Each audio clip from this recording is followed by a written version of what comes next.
প্রতিদিন একই ধরনের কাজ করতে হয় দিনের পর দিন, বছরের পর বছর। তারপরেও গৃহিণীরা এইগুলো করে কিন্তু হাসি খুশিভাবে জীবনটা পার করে দেয়। সো হ্যালো এভরিওয়ান, আসসালামু আলাইকুম। কেমন আছেন সবাই? আলহামদুলিল্লাহ আমরা ভালো আছি।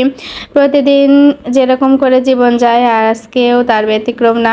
ছেলেকে স্কুল থেকে নিয়ে আসলাম সকালে উঠেই। আর তার আগে তো অনেকগুলো কাজ গুছিয়ে রেখেছিলাম, সেগুলো আর ক্যামেরাতে নিয়ে আসিনি।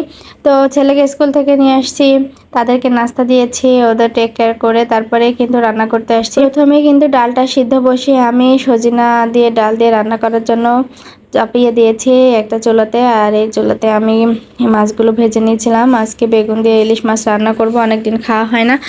আর আমি আগেও কিন্তু বলেছি বড় সাইজের মাছগুলো আমার একদম খেতে ভালো লাগে না, ওটা আমার হাজব্যান্ড খায়।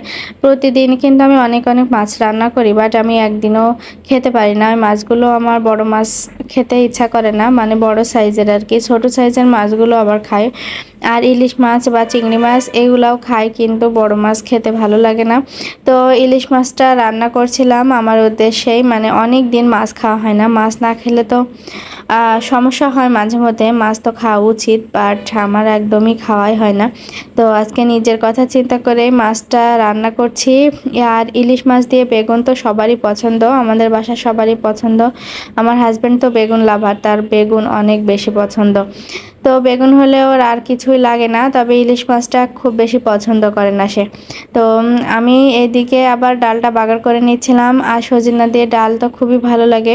এটাকে অবশ্য আমাদের এলাকায় নজিনা বলেই ডাকে, কারণ সজিনা তো এখন শেষ হয়ে গিয়েছে। আর এই সজিনা থেকে এখন এই সিজনে যেটা পাওয়া যায় এটা হচ্ছে স্বাদটা বেশি। সজিনাতে কিন্তু হালকা একটু তিতা ভাব আছে, বাট এটাতে নেই। এটা টেস্টটা আমার কাছে বেশি ভালো লাগে।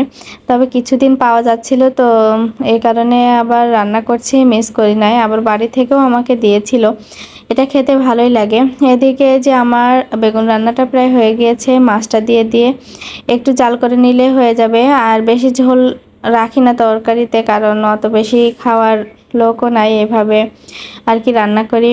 তো আমার রান্না বান্না শেষ হয়ে গিয়েছে। আর ওই সময়তে আবার ওদের পাপা ফোন দিয়েছিল বাইরে যেতে, ব্যাংকে একটা কাজ ছিল, আমারও একটু দরকার। তো আমি বাচ্চাদেরকে নিয়ে বের হয়েছি, ওদেরকে নিয়ে যাচ্ছিলাম।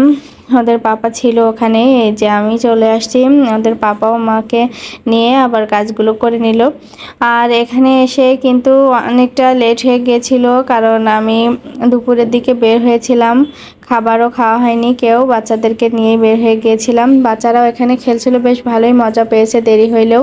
তো এখান থেকে কাজ সেরেই বাসায় চলে যাব।